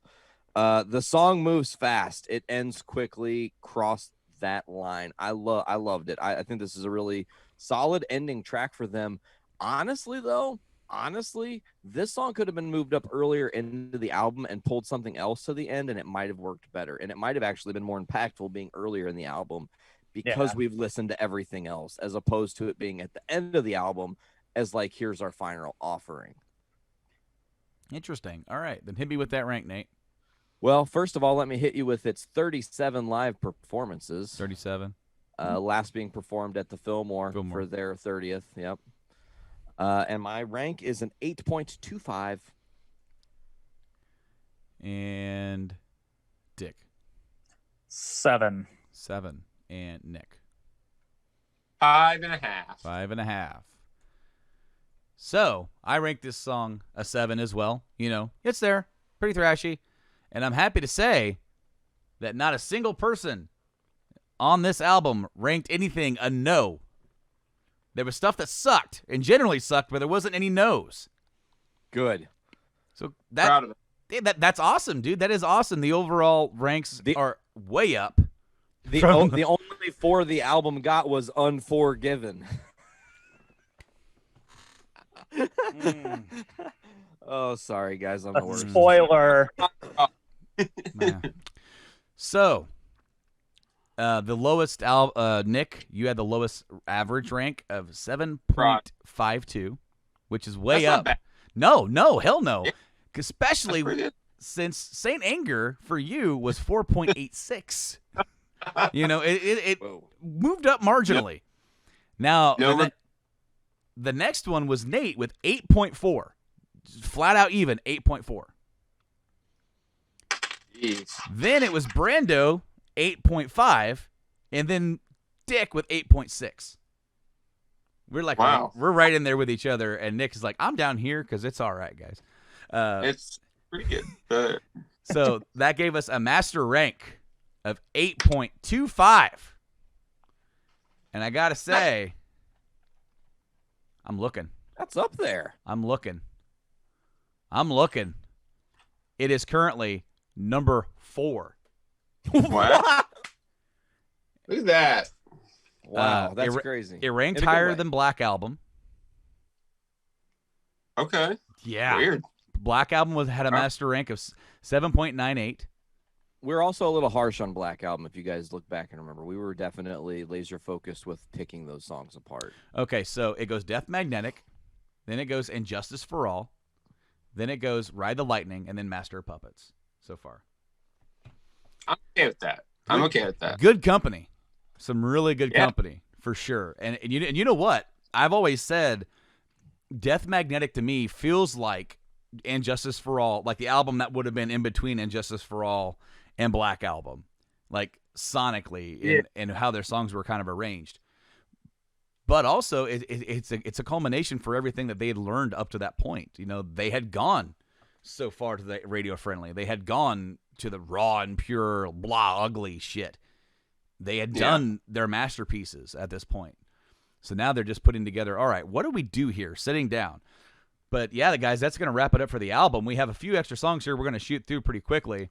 The Beyond Magnetic EP was released in 2011 as the lead up to the Fillmore shows, that 30th anniversary, 4 shows that they did release. And there are 4 songs here that did not really make the cut. And for each night of those, they played one of these songs and debuted them. And like I remember, like was being super excited, like with them coming out. And this was the statement that they made. It's like during the Death Magnetic sessions, we recorded 14 and then whittled it back down to 10. And some of you may have heard these bits before on the behind the scenes or heard rumors about them during the recording process. And whatever happened to those, like we decided, like we kept them in the vault and decided to pull them out for the special occasion. So these are some leftover tracks. They are rough mixes and unfinished to their original degree of mixing to the final mixing of March of 2008. These 4 songs were released as a gift to our closest friends or fans and the members of our fan club to enjoy, and now they're made available to all of you. So we're going to touch on some of these songs because I think it's kind of interesting that overall the quality is pretty keeps standard for the most part. But the first song on the EP is Hate Train. And Dick, did you know that hate is a train? Is a train. Hate is in fact a train. My first note is he says that first line, and I busted up laughing. What was it I said? It's like, this just in from the man himself who claimed to be a table. Not a table. He claimed to be the table. Now is making the bold claim that hate is in fact a train. And is that the same train from No Leaf Clover, just like on the same track continuing? Like, possibly. I didn't even think of that. This is a Like, this should have been No Leaf Clover 2. No Leaf Clover 2. 2 Leaf Clover. 2 Leaf Clover. 2 Leaf Clover. Not a jam. This is not a song's okay. I can see why these songs aren't on the main album. Mm-hmm. However, there wasn't, like you said, there's not a sacrifice in quality. It's not like these songs sucked and we're like, wow, we're not releasing those. No, they're just they don't really fit in with the album, I think. But they're not bad. The song is not bad. It's okay. What about you, Nick? You got anything? I liked it. I liked the intro solo. He had a guitar solo right at the beginning. I thought that was sick. So I'm fucking digging on it, and then he comes in with the hate as a train, and I was like, oh, this is gonna be a mixed bag. Which I don't think it really was a mixed bag. I generally enjoyed the rest of it. When it slows down about 2.5 minutes in, I really liked that. The solos were cool, and I felt like the way they did the final verse was a little heavier than they'd done it, or the final chorus, whatever. Yeah. I thought that sounded cool too. So I generally liked it. Yeah, I really like the chorus in general because they did kind of slow it down, and they brought it back up. This is a song that I feel like, out of all the ones on here, you probably could have had Hate Train replace the end of the line for me, and it would have been a little bit better. And not by much, but just like I feel like it would have slotted in pretty well right there. But I love that soft chorus. I love the going back to the hard chorus like Nick said. And again, starting it off with that killer solo. Like, you're just like, boom. You're in it. Hate is a train. Hate is the fame. Rage is a flame. Rage is the blame. And from a darkness I descend, clenching a torch of sweet revenge. Stellar rhyming, James. Okay, this isn't as good as the penmanship on Unforgiven 3, okay? We're aware of this, Dick. I'm just like... on Unforgiven 3. Yeah, no, that took a lot of energy, all right, man? It really did. He wrote this immediately following, and he's like, fuck it, that's as good. This is my 30%. That guitar, that old drum tech seeped into me, that motherfucker. What about you, Nate? I wrote low and chunky, fuel vibes. The solo in the intro is simple but perfect. Like that is very fuel, isn't it? In. The down, yeah. down. Yeah. Mm-hmm. God, what the hell? Verse grooves. I love "You Took Away Tomorrow" in the chorus. I love that line. It always hits me, and I'm always thinking about it. The break is awesome, slow but still vicious. Has some brilliant Metallica beats in the overall song. The solo, it's solo 2 is an absolute melter. Breakdown is kind of like Randy Orton RKOing you out of nowhere. It just hits, bam, breakdown is there all of a sudden. And the drums kicked ass. I really liked it. Shockingly enough, I thought you guys probably didn't expect this. This song has been performed live. Well, guess what? They all have. Correct. Damn it. Because I said it earlier. They debuted them at the Fillmore shows. Yep. And it was the only performance of Hate Train. Aww. It jumped off the track after this. Oh, man. So much hate for the Hate Train. Nate, how much hate do you have for the Hate Train?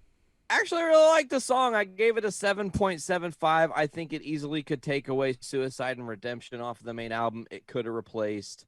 Yeah, really, it's the same fucking rank as Cyanide for me. Not to say that I would have gotten rid of Cyanide in favor of Hate is a Train, but I did like the song. 7.75. And Dick, Hate is a 6. I thought you were gonna say an 8. God damn it. lowest rank on here for you. So I mean, they're not part of the album proper. But Nick, how about you? I'm gonna give the Hate an 8. I also gave the Hate an 8. Really like this track. The next track, Just a Bullet Away. Just a bullet man. away. Suck up my barrel, suck till it's gone dry. Staring down the barrel of a 45. That's already a song, James. Oh, man. I think it was out by that point. Oh too. yeah, definitely, dude. That came out like 2004 or something like that. At least that old Shinedown song. It's like Shinedown's claim to fame right there. Yeah, 45. Yeah, they had to have been like way before this. But anyway, not my favorite on here, but also not my least favorite. I like the grooviness of the, but yeah, that's what I got. Let's go to Nate first here. What do you got? Just a rank away here, folks. Slip that one in on you. Originally, I ranked this as a 6.5. I just want to say that before I say my notes, because this is a song that at the end of the song, when I heard the end of the song, I was like, I have to go back and think about this song now. And then I gave it a secondary rank, and we'll talk about that when I actually get there. I wrote an angular intro. If we're using the word angular for a drinking game, you're fucked up on this one, baby. Heavy and tribal, kind of has Pantera vibes a little bit there. Intentional, unintentional, who knows? The vocal pattern is different. It does get your head bopping. Quit with angles, you fucker. I see that. The chorus is not enjoyable, unfortunately, was my exact quote here. But I put the slow break is possibly going to save this one for me. The dual lead section over the acoustic break is powerful.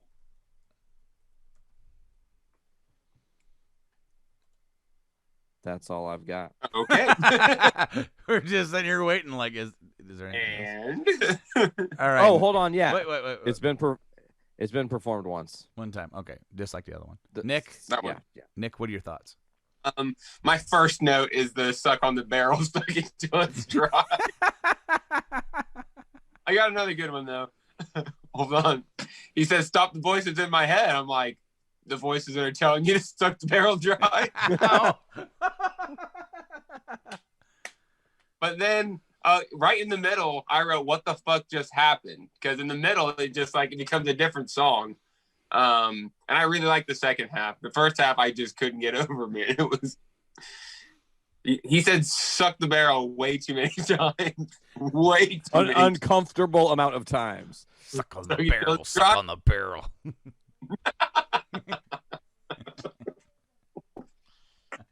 But yeah, not the best song. This one probably deserved to not go on the main album. Dick. Oh. So I really hate the way he says "in the shine of a midnight revolver." I really don't like it. How does he say it, Dick? "In the shine of a midnight revolver." I don't like that. Suck on the barrel. Suck on the barrel. God, I'm just. This song definitely makes me uncomfortable. So the second, like you guys have been saying, like the second half kind of makes it better. It gives it a cool, more dynamic. But as far as it goes, suck on the no. Oh, No till it's gone dry. Oh, see, so it's 4? 4 no. 4. That being said, All right. First Okay. no. First no we've had this episode. Nick, how about you? I gave it a 7. It's one of those that I think I get enough humor out of the barrel sucking that it gets me through to the good part of the song. Yeah. So I'm laughing. I'm having a good time laughing at it, and then I'm having a good time because the music's decent. There So you go. it's a good ride for me. Yeah. Hell yeah. How about you, Nate? Well, my original rank was a 6.5, so like I said, it was lower, but that was kind of preemptive before I had to finish the song. I was like, God, this song fucking blows. But then I went back and listened to it a second time to really give it some juice and some real proper respect. The second half, like I said, saved it for me. I gave it a 7.25. To kind of piggyback off of what Nick said, it's funny because it is kind of like almost a Tenacious D level song where it's so ridiculous, it's funny, so you're into it, and then all of a sudden it becomes really good, and you're like, I'm actually kind of into it. Okay, like cool. that's my vibe on this song. I do think it could have possibly replaced maybe one track on the actual Death Magnetic, but I digress. All right. So I also gave this song. Well, no. Okay. So I gave it a 7.5. I gave it a 7.5, but almost for the same reason that you guys do. I kind of like enjoyed the first half just because, and the second half's pretty decent. The next song, To Hell and Back. I like this song. I do. But it's also like kind of apparent why it shouldn't have gone on the album. Also, there was a misheard lyric for me, kind of. If Genius is to be correct here, because I don't have the album on me to check the actual lyrics. At the beginning, he says, "There's nowhere else I can run to. She's wretched, but she comforts me."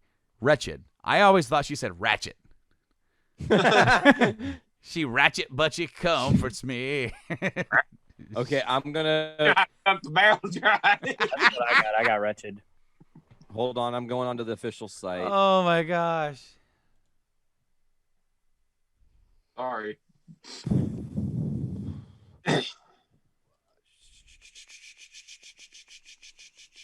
I don't see where it is in the song. Where is it? It's the second lyric. It's like second line.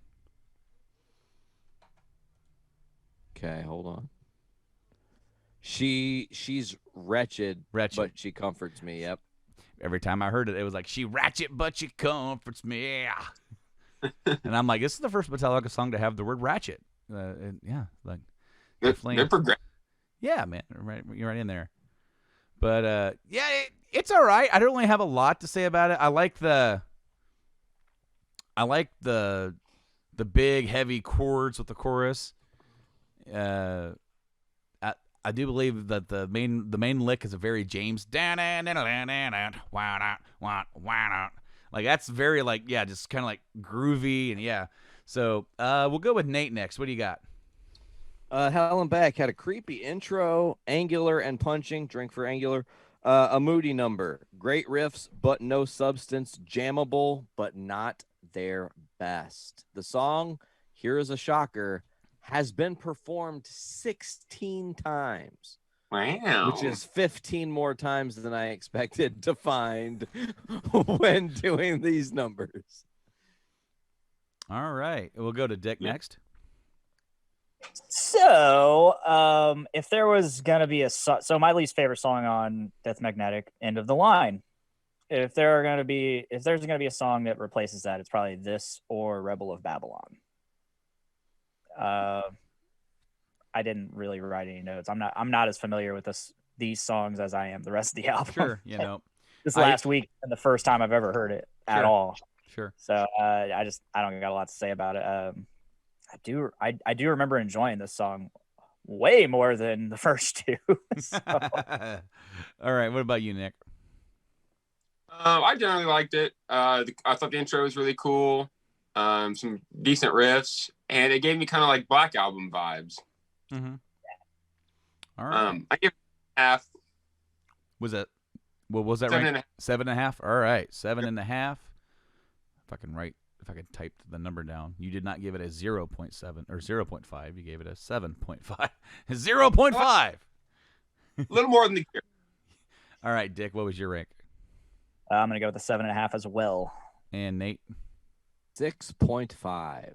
I gave it an 8. It's pretty good. The last song, Rebel of Babylon, has a lot of themes here. We talked about it earlier about like Lane Staley and his trek down there with addiction. There's a lot of addiction parables here. You know, talking about dirty spoons and poison ink and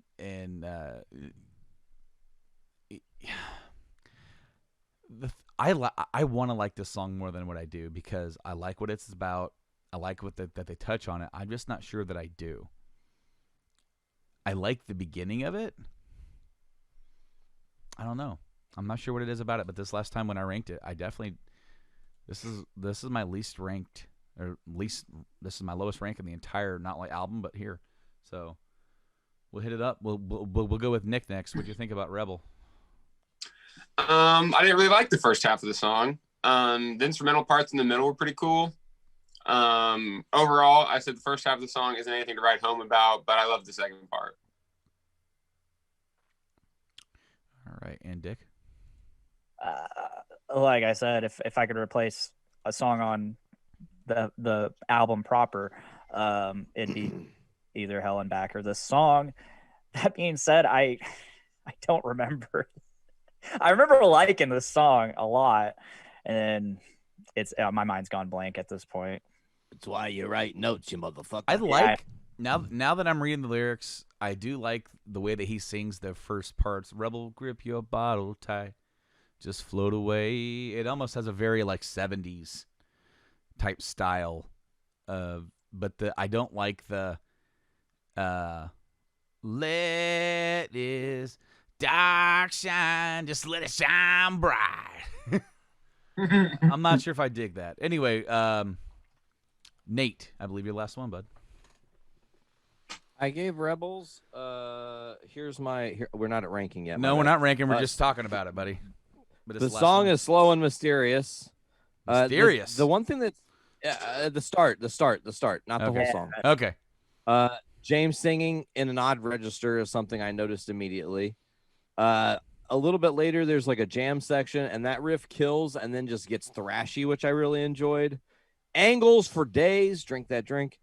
Break into solo is weird. Solo is weird.